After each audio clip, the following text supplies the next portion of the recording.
nítorí Nasiru El-Rufai gómìnà ìpínlẹ̀ Kaduna tẹ́lẹ̀ tí ìjọba Bọ́lá Ahmed Tinubu mú sákòlò wọn. àwọn ọmọ Nàìjíríà kan bínú wọn ní kí ìjọba tètè wọ Nasiru lọ sílé ẹjọ́ kí wọ́n bá a fà á dáadáa níwájú adájọ́ pẹ̀lú owó òfin tó gbópọn tí ọ̀rọ̀ ẹ̀ bá sì já síbi kọ̀ kí wọ́n tètè fi ọ̀pá wọn kíní ọ̀hún fún kí Nasiru El-Rufai ọ̀rẹ́ àwọn Àtíkù alábàárìn Rauf Arẹ́gbẹ́ṣọlá tí wọ́n ń lérí kiri láti lé Tinubu nílé ìjọba lọ́dún tó ń bọ̀ lọ jẹ̀wà lọ́gbà ẹ̀wọ̀n ṣùgbọ́n wọ́n ní tí ìjọba Tinubu kò bá wà lákọ̀ tí lífà rẹ̀ kò bá tó láti bá ọkùnrin ọmọ Haúsá ìṣẹ́jọ́ kí ìjọba Àkànbí Bọ́lá tètè tú ọmọ Mọ́là ìsílẹ̀ kí wọ́n jẹ́ kó máa lọ sílé kó lọ parí àwẹ̀ Ramadan jẹ́jẹ́ pẹ̀lú túwó ṣìnkàfà lọ́dọ̀ àwọn ìyàwó ẹ̀ dípò àtìmọ́lé tí wọ́n fi sí. àwọn èèyàn kan ló sọ̀rọ̀ yìí wọ́n ní títí èèyàn mọ́lé láìsí ìgbẹ́jọ́ lórí ò bá òfin mu rárá. ẹgbẹ́ COPAC gan ló sọ nílùú Àbújá lánàá Sunday. agbẹnusọ wọn Aminu Dante Ahmed ṣàlàyé pé ẹnikẹ́ni kò kọjú òfin bẹ́ẹ̀ kò yẹ kí ẹnìkan máa fi owó òṣèlú rẹ̀ ẹlòmíràn jẹ gẹ́gẹ́ bí a ṣe mọ̀ wípé ikọ̀ EFCC ni wọ́n fìwé pé El-Rufai ní ọjọ́ 16 oṣù kejì ọdún yìí lẹ́yìn tí ó yọjú sí wọn táwọn tọ̀hún sì ka ẹ̀sùn ìṣòwò ìlú kùmọ̀kùmọ̀ àti àwọn ẹ̀sùn mìíràn sí lọ́rùn. bí ọjọ́ méjì ló lò lákàtà wọn tí wọ́n sì transfer rẹ̀ lọ sí ọ́fíìsì Independent Corruption Practices Commission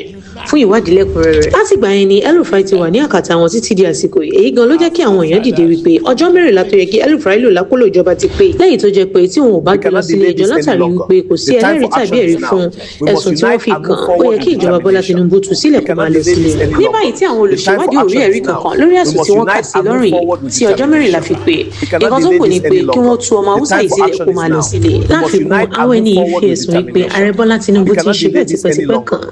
wọ́n ní ó ti pẹ́ tí ààrẹ máa mú àwọn ìkan ẹgbẹ́ òṣèlú ńlá ní látìmọ́lé ní Nàìjíríà léyìí tó tako òfin ẹ̀tọ́ ọmọ ènìyàn lórílẹ̀‐èdè wọ́n túbọ̀ ṣe àfiwé òfin àwọn orílẹ̀‐èdè òkè òkun pé irú ò lè ṣẹlẹ̀ láíláí nílùú tó ní ìjọba. lábẹ́ bẹ́ẹ̀ ni wọ́n fi àkíyèsí àwọn ògbóná gbòǹgbò olóṣèlú bíi Atiku Abubakar, Peter Obi, Aminu Tambuwa, Rotimi Amechi àti Rabiu Kwankwaso pẹ̀lú àwọn tọ́rọ̀ kàn nínú ètò democracy wípé kí wọ́n dìde sọ̀rọ̀ tó wà nílẹ̀ kí wọ́n dìde ìjà sí ìjọba tó ń fi ọwọ́ òfin mú àwọn ẹgbẹ́ òṣèlú alátakò láì nídìí. wọ́n ní ọ̀rọ̀ yóò kí ń ṣe ọ̀rọ̀ El-Rufai nìkan tí kálukú bá dákẹ́ tí wọn ò sọ̀rọ̀ báyìí yóò padà kan gbogbo wọn. lákòótán COPAC ti wá rọ ìjọba àpapọ̀ wípé kí wọ́n gbé El-Rufai lọ sílé ẹjọ́ tàbí kí wọ́n tú sílẹ̀ kó máa lọ sílé lẹ́sẹ̀kẹsẹ̀ tí wọn ò bá rí ẹ̀rí lórí ẹ̀sùn tí wọ́n fi kàn. bẹ́ẹ̀ ni wọ́n fi kún un pé ní Nàìjíríà òfin ìjọba alágbádá là ń tẹ̀lé kì í ṣe ológun tí òfin sì de ìgbésẹ̀ kálukú mu. nítorí náà kí ààrẹ tú El-Rufai sílẹ̀ bí bẹ́ẹ̀ kọ́ àwọn ò ní dẹ́kun ariwo pípa.